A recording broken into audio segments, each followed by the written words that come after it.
We advanced in silence, bathed in luminous electric fluid. By some phenomenon which I am unable to explain, it lighted up all sides of every object equally. Such was its diffusiveness, there being no central point from which the light emanated, that shadows no longer existed. You might have thought yourself under the rays of a vertical sun in a tropical region at noonday in the height of summer.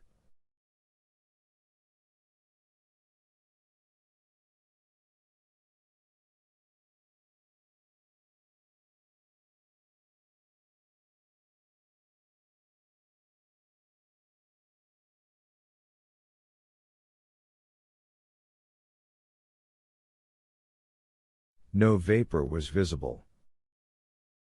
The rocks, the distant mountains, a few isolated clumps of forest trees in the distance, presented a weird and wonderful aspect under these totally new conditions of a universal diffusion of light. We were like Hoffmann's shadowless man.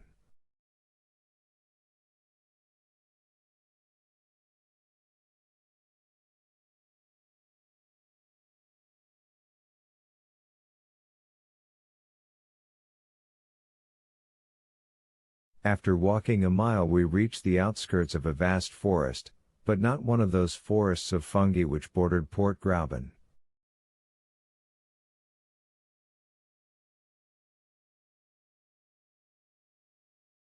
Here was the vegetation of the Tertiary period in its fullest blaze of magnificence.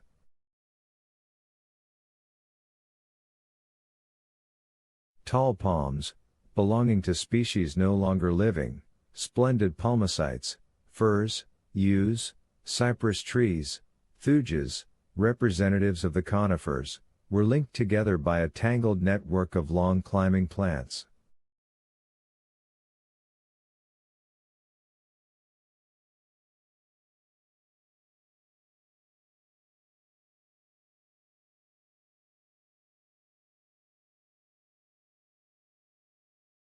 A soft carpet of moss and hepaticas luxuriously clothed the soil. A few sparkling streams ran almost in silence under what would have been the shade of the trees, but that there was no shadow.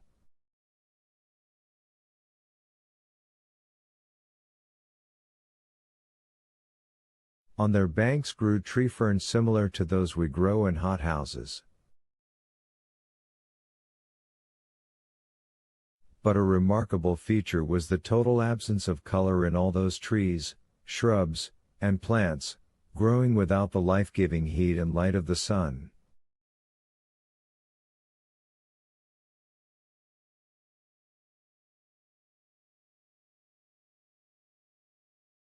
Everything seemed mixed up and confounded in one uniform silver gray or light brown tint like that of fading and faded leaves.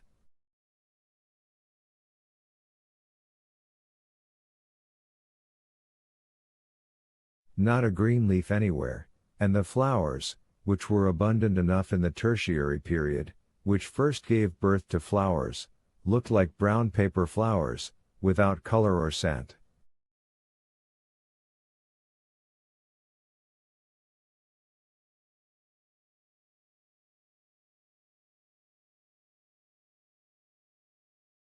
My uncle Liedenbrock ventured to penetrate under this colossal grove. I followed him, not without fear. Since nature had here provided vegetable nourishment, why should not the terrible mammals be there too?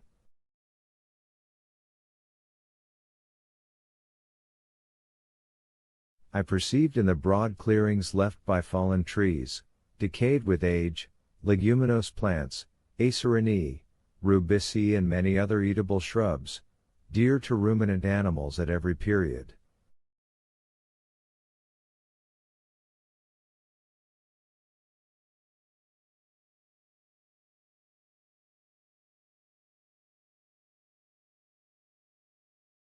Then I observed, mingled together in confusion, trees of countries far apart on the surface of the globe. The oak and the palm were growing side by side, The Australian eucalyptus leaned against the Norwegian pine, the birch tree of the north mingled its foliage with New Zealand chorus. It was enough to distract the most ingenious classifier of terrestrial botany.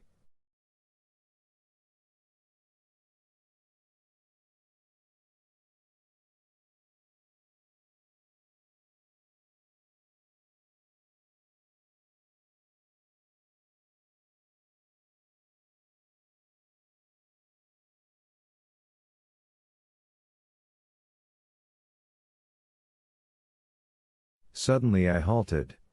I drew back my uncle. The diffused light revealed the smallest object in the dense and distant thickets.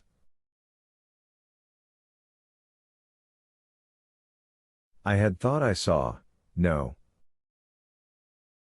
I did see, with my own eyes, vast colossal forms moving amongst the trees.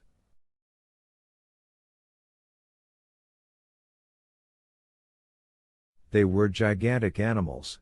It was a herd of mastodons, not fossil remains, but living and resembling those the bones of which were found in the marshes of Ohio in 1801.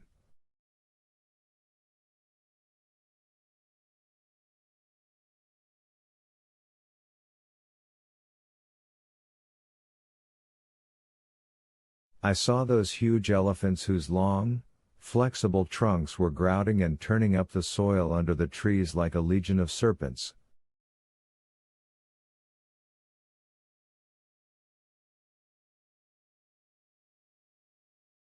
I could hear the crashing noise of their long ivory tusks boring into the old decaying trunks.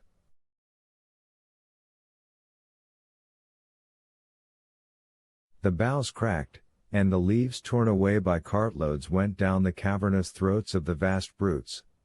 So, then, the dream in which I had a vision of the prehistoric world, of the tertiary and post-tertiary periods, was now realized.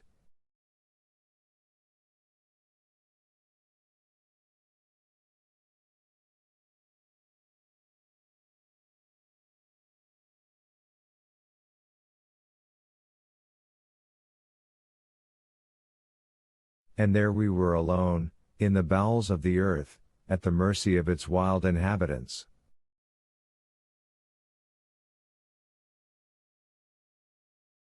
My uncle was gazing with intense and eager interest.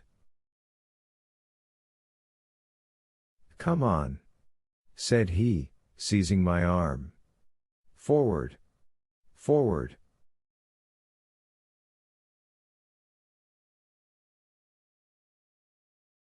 "No, I will not," I cried. "We have no firearms. What could we do in the midst of a herd of these four-footed giants?" "Come away, uncle, come. No human being may with safety dare the anger of these monstrous beasts. No human creature?" replied my uncle in a lower voice. "You are wrong, Axel.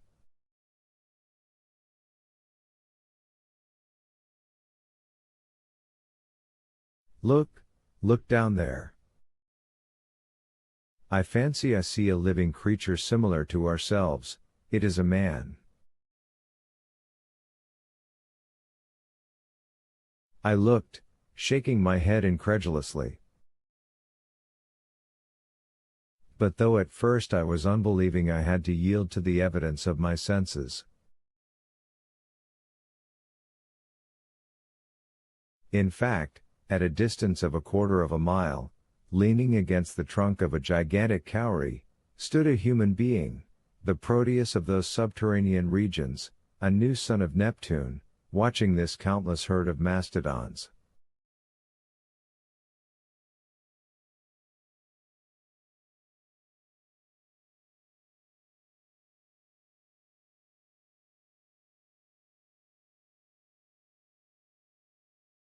Imanis pecoris custos, immanere ipse. Yes, truly, huger still himself.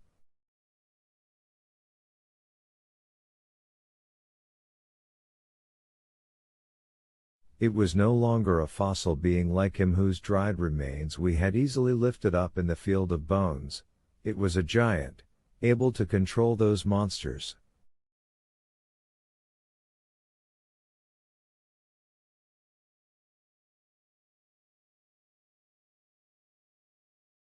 In stature he was at least 12 feet high.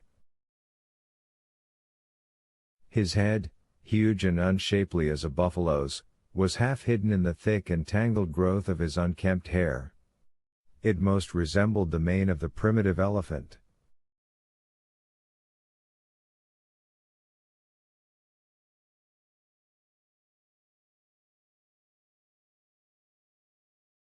In his hand he wielded with ease an enormous bow, a staff worthy of this shepherd of the geologic period.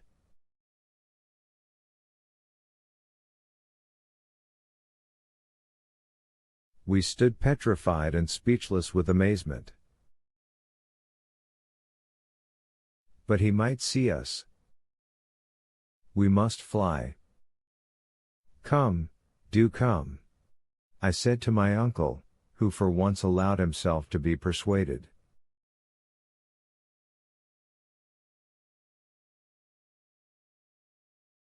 In another quarter of an hour our nimble heels had carried us beyond the reach of this horrible monster.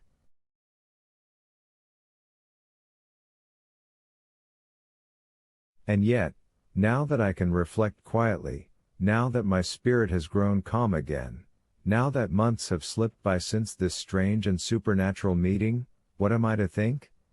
What am I to believe?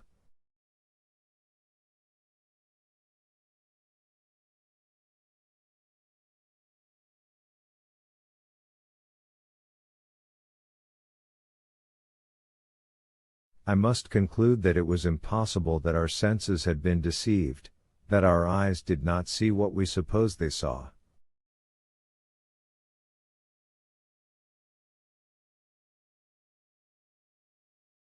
No human being lives in this subterranean world, no generation of men dwells in those inferior caverns of the globe, unknown to and unconnected with the inhabitants of its surface.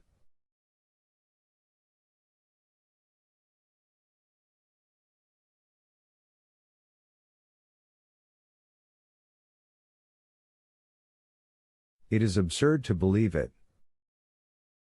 I had rather admit that it may have been some animal whose structure resembled the human, some ape or baboon of the early geological ages, some Protopitheca, or some Mesopitheca, some early or middle ape like that discovered by Mr. Lartet in the bone cave of Sandsaw.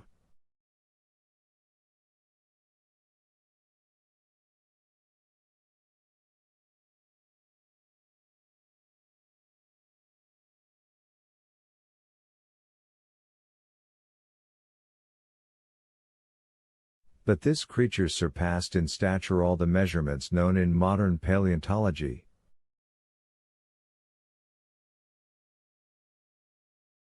But that a man, a living man, and therefore whole generations doubtless besides, should be buried there in the bowels of the earth, is impossible.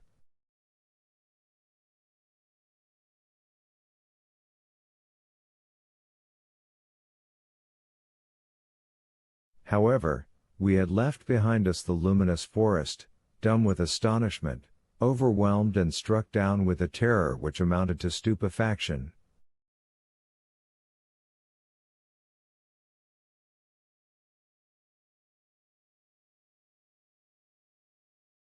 We kept running on for fear the horrible monster might be on our track. It was a flight, a fall, like that fearful pulling and dragging which is peculiar to nightmare.